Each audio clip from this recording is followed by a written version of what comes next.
आसाम में करोड़ों मुसलमानों पर एक बड़ा खतरा मंडला रहा है। जी हां दोस्तों, ये हम नहीं बल्कि सदर जमीयत उलमा हिंद हजरत मौलाना अरशद मदनी ने बाकायदा प्रेस नोट जारी करते हुए ये जानकारी दी है कि आप सबको आसाम का एनआरसी यानी नेशनल रजिस्टर ऑफ सिटीजन तो याद ही होगा।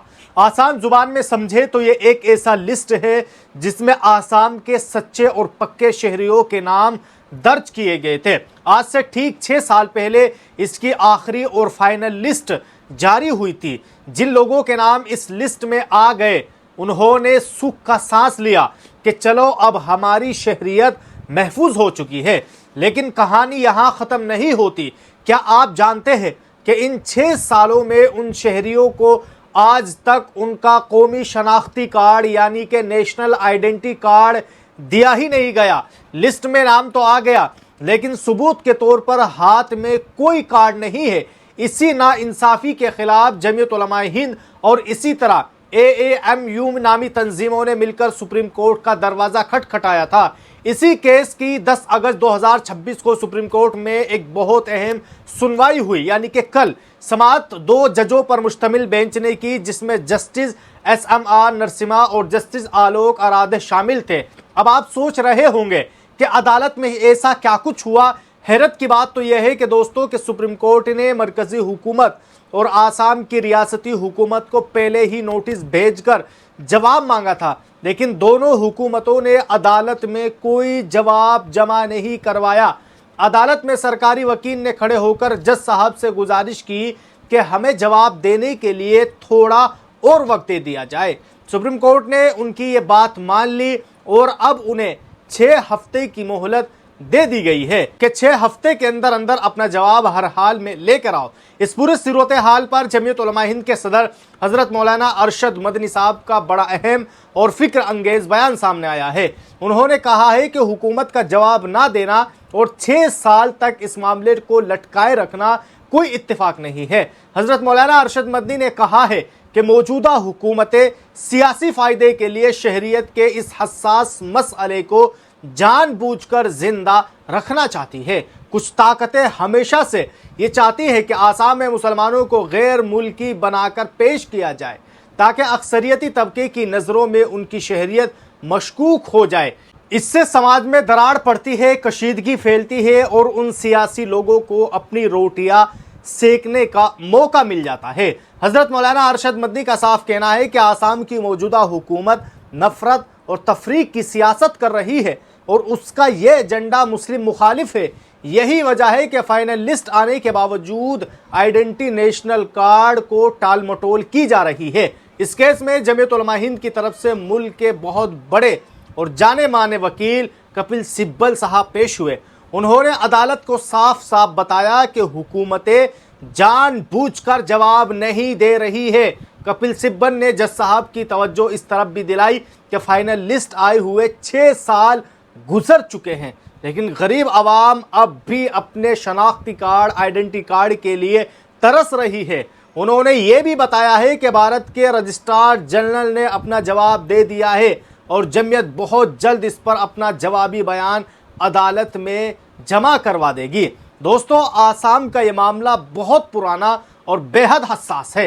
हजरत मौलाना अरशद मदनी की सरपरस्ती और आसाम जमीयत के सदर मौलाना मुश्ताक की क़ियादत में पिछले 14 सालों से जमीयत उलमा हिंद मजलूमों की कानूनी लड़ाई लड़ रही है।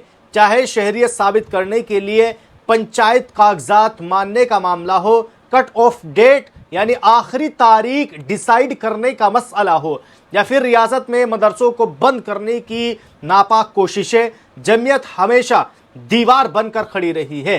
जरा सोचिए, अगर ये कानूनी लड़ाइयाँ पूरी ताकत से ना लड़ी जाती तो आज लाखों बेगुनाह मुसलमानों की शहरियत खतरे में पड़ चुकी होती। आज की इस अहम समाअत में कल जो कुछ समाअत की गई है, इसमें मौलाना मुश्ताक, मौलाना कलीमुद्दीन और मजीद ओहदेदारान अदालत में मौजूद थे। आखिर में हजरत मौलाना अरशद मदनी साहब ने बड़ी काम की बात कही है। उन्होंने कहा है कि अगर आसाम में सच्चा अमन, भाईचारा और समाजी हम आहंगी कायम करनी है तो NRC के इस अमल को कानून के मुताबिक जल्द अज जल्द मुकम्मल करना होगा। शहरियत का हक देना सिर्फ एक आइडेंटिटी कार्ड का मसला नहीं है, बल्कि ये बराबरी, इंसान दोस्ती और हमारे आइन को बचाने के लिए बहुत ज़्यादा ज़रूरी है।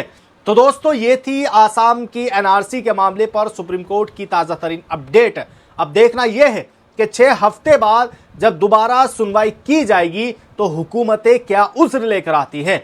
क्या गरीब और परेशान हाल शहरियों को उनका हक मिलेगा, ये तो वक्त ही बताएगा। अब आइए दोस्तों, अगली और बहुत ही अहम खबर के ताल्लुक से बात कर लेते हैं। खबर यह है कि मशहूर आलिम दीन और मुख्तलिफ मज़ाहिब का गहरा इल्म रखने वाले मुफ्ती डॉक्टर यासिर नदीम उल वाजिदी पर मजहबी जज्बात भड़काने के इल्ज़ाम में डॉक्टर यासिर नदीम उल वाजिदी के खिलाफ FIR दर्ज की गई है। जी हाँ दोस्तों, दरअसल मुफ्ती साहब एक हिंदुस्तानी शहरी है और इस वक्त अमेरिका में मुकीम है और आजकल अमेरिका के शहर शिकागो में वहाँ रहते हैं। वहाँ एक इस्लामी तालीमी इदारा चलाते हैं और हर हफ्ते यूट्यूब पर लाइव आकर लोगों के सवालों के जवाब देते हैं। इन प्रोग्राम्स में वो इस्लाम पर उठने वाले सवालात और दीगर मज़ाहिब के हवाले से होने वाले डिबेट्स को बहुत ही शाइस्ता और तहजीबी और इल्मी अंदाज में पेश करते हैं। दुनिया भर से लोग उनको ये प्रोग्राम देखते हैं, उनकी बातों को पसंद करते हैं।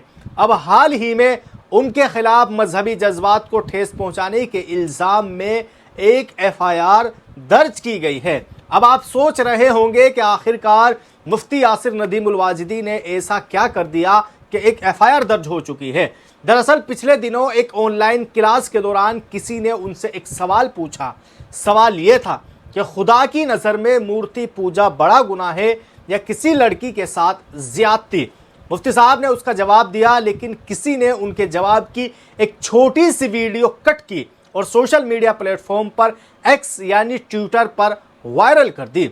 इस कटी हुई वीडियो को देखकर हरद्वार चौधरी नामी शख्स ने शिकायत दर्ज करा दी। उनका कहना है कि मुफ्ती साहब के इस तबसरे से, इस कमेंट से उनके मजहबी जज्बात को सख्त ठेस पहुंची है। पुलिस ने भी शिकायत मिलने पर एक्शन लिया। मंगलोर के थाना इंचार्ज लोकेंद्र सिंह ने इस बात की तस्दीक की, इसको वेरीफाई किया कि मुख्तलिफ कानूनी दफात के तहत मुकदमा दर्ज किया जा चुका है। इसके अलावा तफ्तीशी अफसर संदीप कुमार के मुताबिक इस वायरल वीडियो और बाकी तमाम मवाद की जांच पड़ताल की जा रही है ताकि मामले की पूरी हकीकत सामने आ सके और आगे की कानूनी कार्रवाई की जा सके।